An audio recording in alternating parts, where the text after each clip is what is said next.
Břeclavský Fortel, tak to je veletrh zaměřený na propojení firem s žáky a studenty. Sál Domu školství se zaplnil bezmála tisícovkou mladých lidí, které zajímala nabídka práce firem z Břeclavska a okolí. Cílem Fortelu je skloubit školství a praxi dohromady a ukázat studentům středních a základních škol, jaké jsou možnosti v našem okrese. V podstatě větší část těchto vystavovatelů jsou buď průmyslové firmy, které zde působí na okrese, anebo potom složky ozbrojené. Myšlenka byla vlastně ta, že střední škola Edvarda Beneše, okresní hospodářská komora a úřad práce v Břeclavi dali hlavy dohromady a vymysleli tuto akci tak, aby ti návštěvníci měli co největší portfolio možností a zjistili, co je na okrese možné. Jaké máte ohlasy lidí, co se týká vlastně tady té návštěvnosti a toho zájmu?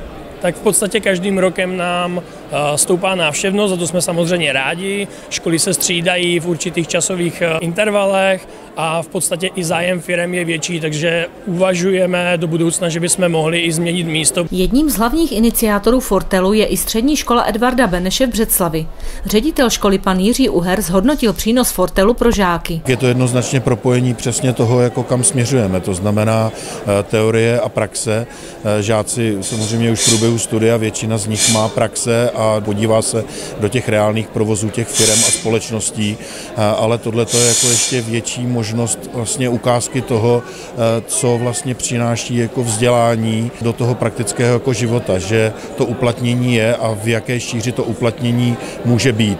A to reálné propojení je asi to nejvíc, jako taková trošku jako zážitková pedagogika, opravdu si jako na to sáhnu, opravdu vidím jako nějakou živou firmu, aspoň tady v tomhletom prostředí, kde ty firmy přinesou i nějaké reálné prostě věci, které vidí ti žáci, co se tam u nich jako dělá a na čem by oni mohli nějakým způsobem spolupracovat a podílet se.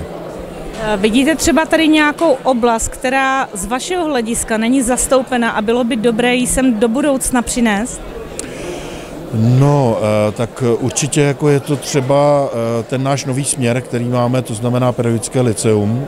Určitě si myslím, že by se tady mohly prezentovat mateřské školky nebo základní školy jako takové, nebo další, nebo Duhovka jako centrum volného času, kde jsou kroužky pro děti, kde jsou různé jako zájmové věci, odborné věci, které i na nás navazují a my s Duhovkou už jsme v kontaktu a řešíme praxe v druhých ročníků tady právě žáků pedagogického lycea, že je tam budou moct jako dělat a stojí o tu spolupráci, ale jsou to samozřejmě třeba domovy důchodců nebo hospici, cokoliv do tady té sociální jako oblasti, tak aby i ti žáci, absolventi jako viděli, že to uplatnění je opravdu široké a tento region rozhodně tento směr potřebuje.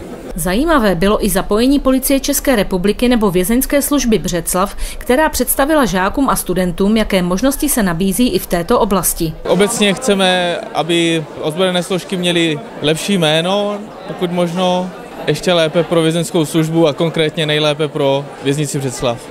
A pokud by se nám podařilo trošičku zlepšit náš nábor, ať už přímo tady jsme našli nějakého potenciálního uchazeče, nebo třeba tím, že právě budeme šířit to naše jméno a tu naši pracovní nabídku, tak budeme rádi, když někdo osloví bratrance, kamaráda a bude se k nám podívat.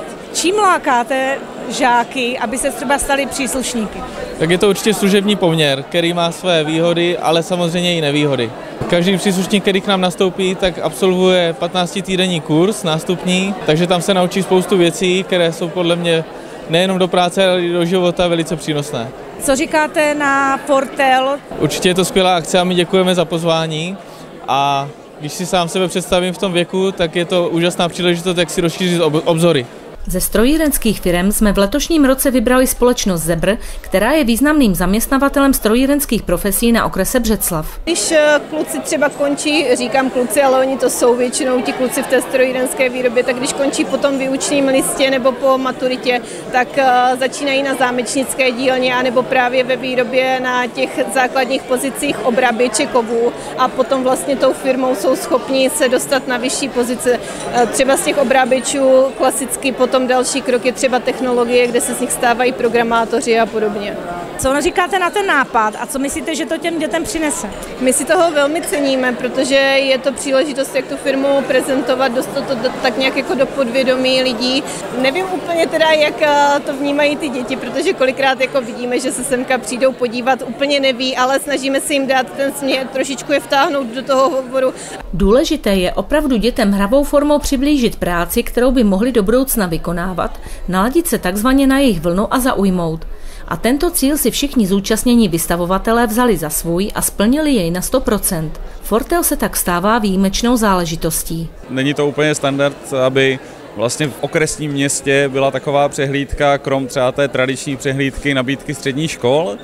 Břeclavský Fortel je to už 7 let a za tu dobu už se stal takovou tradiční akcí jak pro i základní a střední školy.